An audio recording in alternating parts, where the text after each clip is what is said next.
Assalamualaikum warahmatullahi wabarakatuh. Jadi, pada kesempatan kali ini kita akan melakukan pembahasan OSK Biologi tahun 2020 nomor 5. Jadi, di sini bersama saya kembali, Dewi Herani Harahap. Semoga pembahasan soal ini bisa kalian terima dengan baik, baik dan benar, dan juga semoga bisa membantu kalian nih dalam persiapan Olimpiade tingkat kabupaten yang akan datang. Oke, jadi kita bahas nih dulu soalnya. Jadi di sini ada soal nomor 5 itu, si soalnya yaitu Mikael menderita sakit perut setelah memakan lumpia yang dia beli di warung depan sekolah. Sebagai alumni OSN yang sudah mempelajari teknik-teknik mikrobiologi, ia mencoba mengidentifikasi bakteri pencemar tersebut yang diduga berasal dari kelompok Enterobacter. Mikael mengisolasi bakteri tersebut lalu melakukan pengamatan mikroskopis dan serangkaian uji biokimia. Isolat tersebut bersifat gram negatif, tidak menghasilkan urease dan H2S, serta mampu melakukan fermentasi manitol dan sukrosa. Karena keterbatasan bahan, Mikael belum sempat melakukan uji motilitas, fermentasi laktosa, serta mengamati tekstur koloni pada agar. Oke, jadi di bawah ini merupakan tabel hasil uji bakteri. Jadi, pertanyaannya, tentukan apakah pernyataan berikut ini benar atau salah.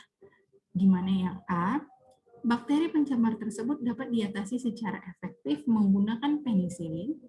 Yang B, kemampuan fermentasi manitol dan sukrosa mengindikasikan bahwa bakteri tersebut bersifat anaerob obligat.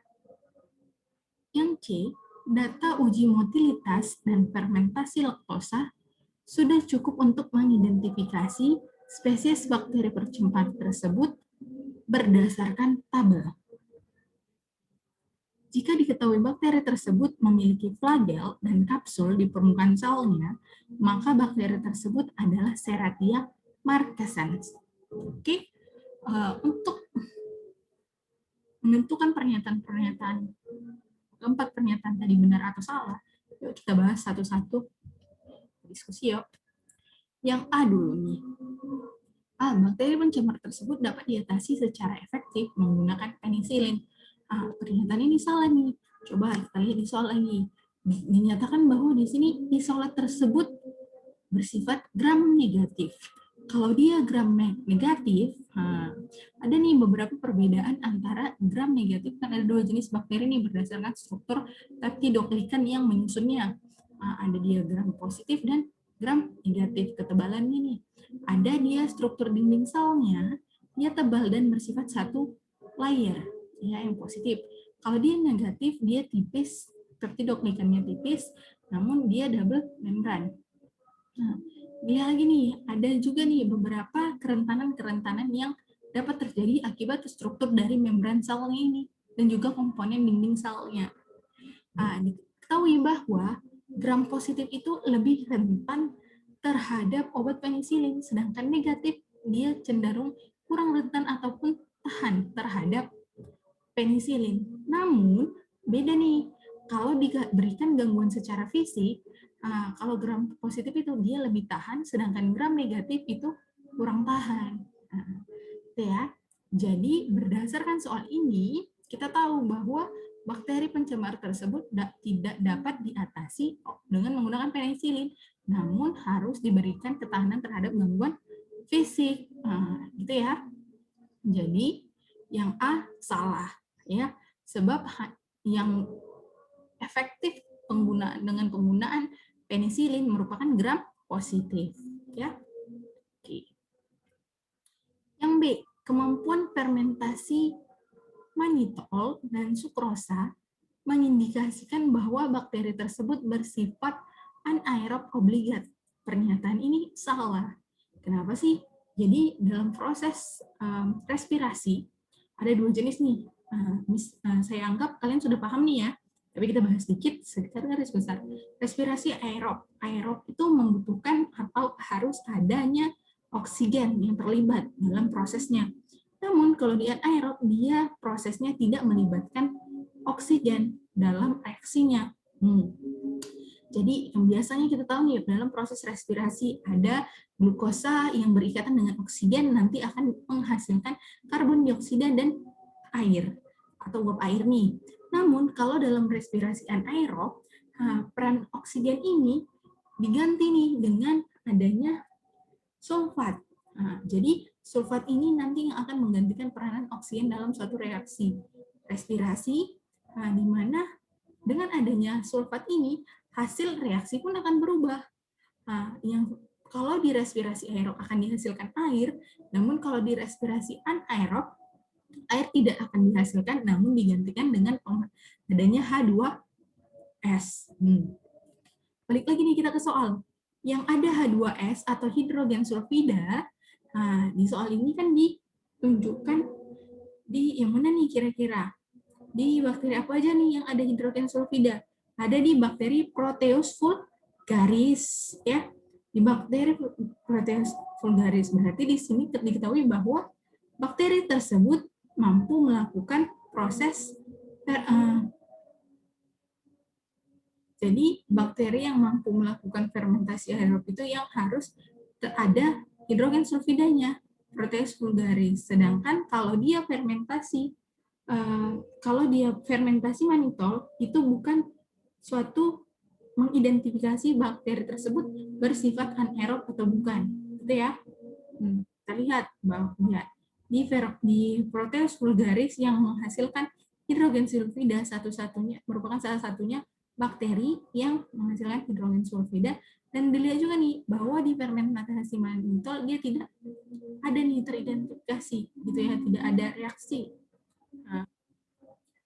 Walaupun di sukrose dia teridentifikasi, namun ini merupakan indikator bakteri tersebut mengalami fermentasi anaerob atau tidak, gitu ya.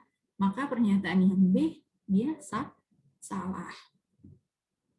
Oke, kita lihat yang pernyataan C. Data uji molalitas dan fermentasi laktosa sudah cukup untuk mengidentifikasi spesies bakteri pencemar tersebut berdasarkan tabel. Ya, berarti ini benar nih. Kenapa? Jadi kita lihat nih bahwa data uji molalitas dan fermentasi laktos tadi dapat ditemukan di bakteri Enterobacter aerogenes. Dari semua jenis bakteri, hanya jenis bakteri ini yang dia hasil ujinya menunjukkan tanda positif, ya. Jadi pernyataan yang C benar. Nah, kalau yang D nih gimana? Jika diketahui bakteri tersebut memiliki flagella dan kapsul di permukaan selnya, maka bakteri tersebut adalah Serratia marquescens. Oke, kita lihat dulu nih, apa sih yang dimaksud flagella dan kapsul? Jadi kalau flagella ini merupakan salah satu struktur yang mendukung pergerakan atau motalitas suatu bakteri nih, ya. Dia biasanya flagella ini dia strukturnya lebih besar, ya, dibandingkan dengan pili maupun silia, ya. Nah, sedangkan kalau misalnya di sini kita juga ada bahas nih kapsul. Kapsul ini beda lagi nih.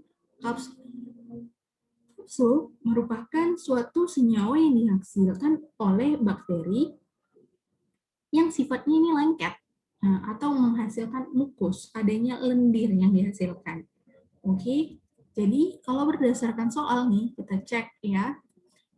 Di sini kan ada beberapa uji, polimerase, hidrogen sulfida, motilitas, fermentasi laktosa, fermentasi manitol, dan lain-lain. Kalau suatu bakteri, ya, kita lihat pertama nih, dibilang Serratia, dia tadi memiliki, diketahui bakteri tersebut memiliki flagella dan kapsul. Berarti kita harus lihat nih, Serratia, motilitasnya plus. Ya, berarti pernyataan ini hampir benar. Kita lihat juga nih bahwa yang mengindikasi Serratia ini memiliki mukos atau tidak, memiliki kapsul atau tidak dilihat dari uji koloid mukoidnya atau adanya koloni berlendirnya dalam uji tersebut. Nah, kita cek nih bahwa Serratia marquescens ini ternyata negatif atau tidak menunjukkan adanya koloni mukoid, sehingga di sini pernyataan yang D itu salah gitu ya. Oke. Nah, sekian pembahasan kita mengenai OSK 2020 nomor 5. Kalau misalnya ada pertanyaan atau apa, boleh dilampirkan di kolom komentar. Oke, sekian hari ini. Oke, wabillahi taufiq wal hidayah. Wassalamualaikum warahmatullahi wabarakatuh. Bye-bye.